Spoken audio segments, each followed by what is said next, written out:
ایسے ہی ہوں گی. آتا کسی نے ایک سوال کیا، عورتوں کی نماز کا طریقہ بتائیے. عورتیں نماز میں سجدہ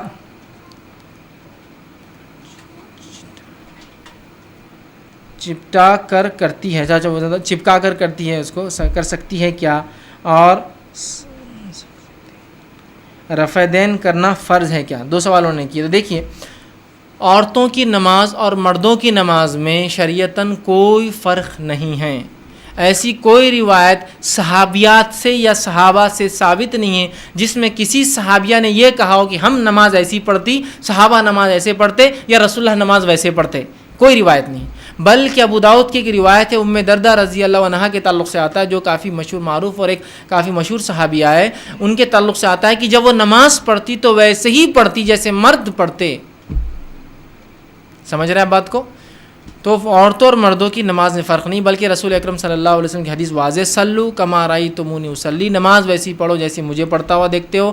صحیح بخاری کی روایت. اسی طرح صحیح بخاری میں حج ویسے کرو، حج کے ارکان جیسے مجھے کرتا ہوا دیکھتے ہو. ٹھیک ہے، تو لہٰذا ہمیں فرض عبادتیں پوری رسول اکرم صلی اللہ علیہ وسلم کیسے کرتے ہیں ویسے کرنا ہے. جو روزے کے تو کوئی خاص مسائل ہے نہیں، زکوٰۃ بھی بہت آسان ہے سمجھنا، ان دو عبادتوں کا، ایک حج ہے اور دوسری نماز ہے. ٹھیک ہے، تو ویسے کرنا جیسے رسول اکرم صلی اللہ علیہ وسلم کو پڑھتے ہوئے دیکھا گیا ہے، یاد رکھیے. اور صحابہ کی گواہیاں ہمارے پاس بہت ساری موجود ہے کہ آپ صلی اللہ علیہ وسلم کیسی پڑھتے تھے. تو عورتوں اور مردوں کے نماز میں فرق نہیں ہے. لیکن اگر کوئی کہے کہ اب آج کے زمانے میں کیسا کرے، تو میں مردوں کو یہ مشورہ دیتا ہوں کہ آپ عورتوں کی جیسی نماز پڑھیے. وہ زیادہ سنت سے قریب پڑھتی ہے، ہاتھ سینے پر باندھتی ہے، پہلا قاعدہ سیدھا کرتی ہے، دوسرے قاعدے میں تورک کرتی ہے، پیر نیچے سے ڈالتی ہے. تو ان کی نماز زیادہ قریب ہے سنت سے بنسبت مردوں کی، یاد رکھی. ٹھیک، بہت سے لوگ یہ بھی وہ کرتے نہیں عورتوں اور مردوں کی نماز میں فرق ہے. تو میں کہتا ہوں ٹھیک ہے، ہم تعصب پر بات نہیں کرتے ہیں. ٹھیک، ہم کسی کے تم یہ جماعت وہ جماعت، ہم وہ چیز پہ بات کرتے ہیں جو کتاب و سنت سے ثابت ہے. چلیے آئیے، اگر آپ کہتے ہیں مردوں اور عورتوں کی نماز میں فرق ہے، تو اس فرق کی کوئی ایک دلیل رسول اکرم صلی اللہ علیہ وسلم کی زبانی، کوئی ایک دلیل صحابہ کی زبانی یا کسی صحابیہ کی زبانی چاہیے کہ ہم ایسا پڑھتی اور صحابہ ایسا پڑھتے، رسول اللہ ایسا پڑھتے، یا ہمیں ایسا حکم دیا گیا، صحابہ کو ایسا حکم دیا گیا، ہمارا سجدہ ایسا تھا، صحابہ کا سجدہ ویسا تھا، رسول اللہ ایسا کرتے تھے. کوئی ایک ایسا کوئی واقعہ، کوئی روایت یا آثار کیا ہوتا ہے؟ صحابہ کی زندگی سے دیکھا گیا، کوئی ایک لا کے دیجئے تو انشاءاللہ عزیز ہم بھی اپنی نمازوں کو تبدیل کر لیں. مردوں کی نماز کی کتاب تو مردوں کی رہتی ہو، پھر آتا عورتوں کی نماز، ایک الگ چیپٹر اس کے اندر. ہاں، عورتوں کی نماز کیسا کہ وہ تکبیر کریں گی تو کاندھوں سے کانوں کے بیچ میں اٹھانا، مرد نے کانوں کو لگانا، عورتوں نے اٹھانا. اس لیے میں کہہ رہا ہوں عورتوں کی نماز زیادہ قریب ہے سنت سے. کانوں کو لگانا سنت سے ثابت نہیں. ہاتھ نماز میں بہت سے لوگ ایک دم اسٹائلش طرح سے یوں ایسا، بالکل ایسا لگتا کچھ تو بھی ایک پروسیس سے چل رہا ہے نا، یوں جا کے ہاتھ کانوں کو لو کو ٹچ ہو کے پیچھے آتا، یوں آتا اور بول کے ایک دم بالکل ایسا پیچھے منڈی کر کے کھڑے جاتے. نیچرل عمل نماز اتنا اصل کاندھوں سے کانوں کے بیچ میں ہاتھ اٹھاتے. تو آپ کہیں بھی اتنے بیچ میں کہیں بھی اٹھائیے، لگانے کی کوئی روایت نہیں. ٹھیک ہے، تو عورتیں نہ لگائے، مرد لگائے. دیکھیے عورتیں اندر ہاتھ ڈالتی اور یوں کرتی، اور مرد بیچارے یوں کرتے. تو یہ فرق کہاں سے آئے؟ چلیے بتائیے. کیا حدیث میں ایسا ہے کہ کاندھے تک عورتیں اٹھاتی اور کانوں تک مرد اٹھاتے؟ لفظ ہی نہیں. آپ صلی اللہ علیہ وسلم رکعت کے لیے اٹھاتے ہاتھ تو کاندھوں سے کانوں کے بیچ میں آپ کے ہاتھ کہیں تو بھی ہوتے. بس ٹھیک ہے، بتا دیا گیا. یہ کہا کہ کانوں تک مرد اور کاندھوں تک عورتیں؟ ایسا کوئی اصول ہے کہ ایسا ہوتا ہے نا؟ میڈیکل میں ایک اصول ہوتا ہے، اگر آپ کبھی ٹیسٹ رپورٹ لائے تو اس میں 2 اینٹیٹیز لکھے ہوئے ہوتے ہیں. For example 50 80.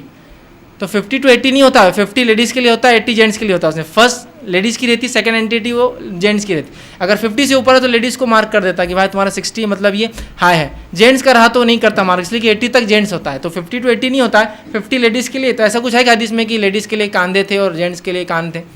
کچھ بھی نہیں. ٹھیک، اس کے بعد جو ہے ہاتھ باندھنے کا مسئلہ آیا. ٹھیک، تو مرد جو ہے ناف کے نیچے ہاتھ باندھے اور عورتیں جو ہیں سینے پر ہاتھ باندھے. ٹھیک، بہت سے لوگ آتے ہیں بحث کرنے IRC پہ، ہاتھ سینے پہ ہاتھ باندھ کر دلیل دیجیے، سینے پہ ہاتھ باندھ کر دلیل دیجیے. اگر آپ نے ثابت کر دیا تو آپ کو 1 کروڑ انعام، 20 لاکھ انعام، فلاں انعام. تو میں ان کو پہلے کہتا ہوں کہ وہ 20 لاکھ اکاؤنٹ میں جمع کرو تو بات ہوگی. 3rd person account with sign cheques. ٹھیک، کہ بھائی 20 لاکھ یہ جیت گیا تو میں فوراً لے لوں گا وہ چیک آپ سے. خالی ہوائی بات ہے کہ 20 لاکھ اور 1 کروڑ تو وہ جمع کرو تو آؤ. نہیں اچھا ٹھیک ہے، تو پیسہ نہیں تو پھر ٹھیک ہے بات کرو پھر آگے کہ وہ ثابت کر دیجئے تو ہم یہ کر دیں گے، ہم وہ کر دیں گے، ہم یہ کر دیں گے. میں پھر ان کو کہتا ہوں امی نماز کیسے پڑھتی ہے آپ کی؟ امی حضور آپ کی نماز کیسے پڑھتی ہے؟ تو سینے پہ تو اس کی روایت کہاں سے لا دو، ورنہ اپنی ماں کی نماز غلط ہے بول دو پہلے. نہیں وہ تو ایسا تو نہیں ہے.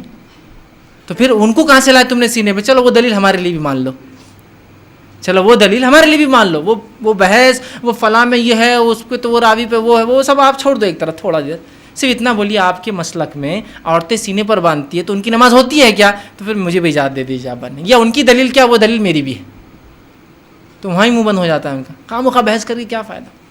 ٹھیک، تو عورتیں سینے پر باندھے، مرد ناف کے نیچے باندھے، دونوں سینے پر باندھے، یاد رکھیے، ٹھیک ہے۔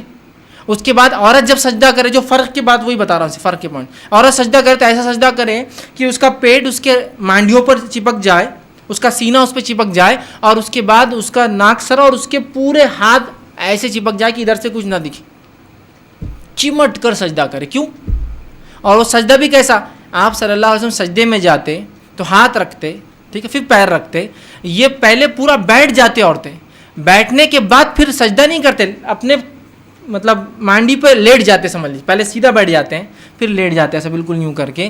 آپ صلی اللہ علیہ وسلم کی ابو داؤد کی واضح روایت ہے، آپ نے فرمایا سجدوں میں ہاتھ کتوں کی طرح نہ رکھو۔ کتا دیکھیں آپ بیٹھتا ہے تو کیسا بیٹھتا وہ رکھتا ہے، اور آپ صلی اللہ علیہ وسلم کو دیکھا گیا جب آپ ہاتھ کو اٹھاتے ہیں تو اتنا اٹھاتے ہیں کہ آپ کی بغل مبارک، چونکہ شرٹ کی آستین بڑی ہوتی کبھی کبھار، بغل یا چھوٹے شرٹ بھی پہنا کرتے ہیں، میں نے جیسے آپ کو بتایا تھا، اس زمانے میں اتنے بھی کپڑے نہیں تھے تو بہت سی بار چادر کو موڑا جاتا بیچ میں سے، ایک سوراخ کر کے ڈال لیتے سر میں سے، تو ادھر کا کھلا رہتا تھا اس کی وجہ سے، لیکن سامنے اور یہ ڈھک جایا کرتا تھا، ضرورت پڑی تو اس کو باندھ لیا کرتے تھے۔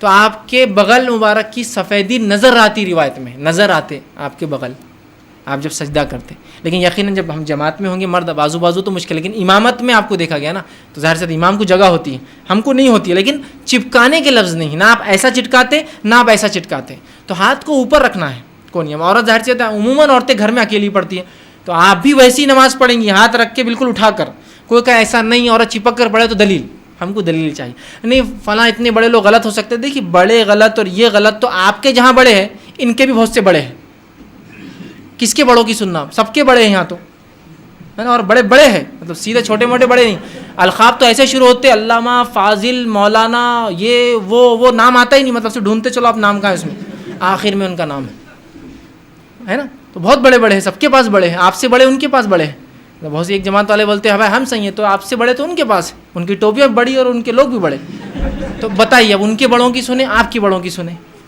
کس کے بڑے بولے تو مشکل ہو جائیں گے، تو بڑوں کی نہ سنتے ہوئے، تو پھر ہمارے بڑے سب کے بڑے ہیں تو پھر مشکل ہو جاتی نا، تو نہ سنتے ہوئے ایک اصول نکالیے، جس کے پاس دلیل اس کی بات سن لے، چاہے بڑا ہو چاہے چھوٹا ہو، ختم، سیدھی سی بات۔ تو بھائی بڑوں کا نہیں کرتے، بھائی چلیے دلیل کی بات کریں، دلیل تو نہیں ہے، تو پھر بازار سے دلیل نہیں ہے تو پھر بات آگے کر کے فائدہ کچھ ہے نہیں، ٹھیک ہے، بحث تو بہت ہو سکتی ہے، ضد تو بہت ہو سکتی ہے، لیکن ہم کو ذہنوں کو کھولنا ہے، تو عورتوں کی اور مردوں کی نماز میں فرق نہیں ہے۔ پھر پہلے قاعدے میں عورتیں برابر بیٹھتی ہیں، اپنے الٹے پیر کو کمر کے نیچے رکھتی ہے اور اس پہ کمر ہوتی ہے، دوسرے قاعدے میں الٹے پیر کو سیدھے پیر کے نیچے سے، جس کو تورک بولتے کرتی ہے، یہ مردوں کا بھی، آپ صلی اللہ علیہ وسلم پہلے قاعدے میں سیدھا بیٹھتے، پیر کے اوپر کمر رکھتے، دوسرے قاعدے میں آپ تورک کرتے، مطلب الٹے پیر کی مانڈی بیٹھ کر الٹے پیر کو سیدھے کے نیچے سے بازو سے نکالتے، یہاں عورتوں کو دے دی، بولے تم تورک کرو، مرد نہیں کریں گے، مردوں کے نہیں، عورتوں کے لیے بھی وہ ہے، مردوں کے لیے بھی ہے، اسی لیے میں نے کہا کہ عورتوں کی نماز بہت زیادہ قریب ہے سنت کے بنسبت مردوں کی نماز کے ہمارے ماحول میں، تو مرد ادھر شفٹ ہو جائے، سجدے کا طریقہ بس عورتیں چینج کر لیں تو تقریباً نماز سنت ہے۔ آگے انہوں نے کہا کہ کیا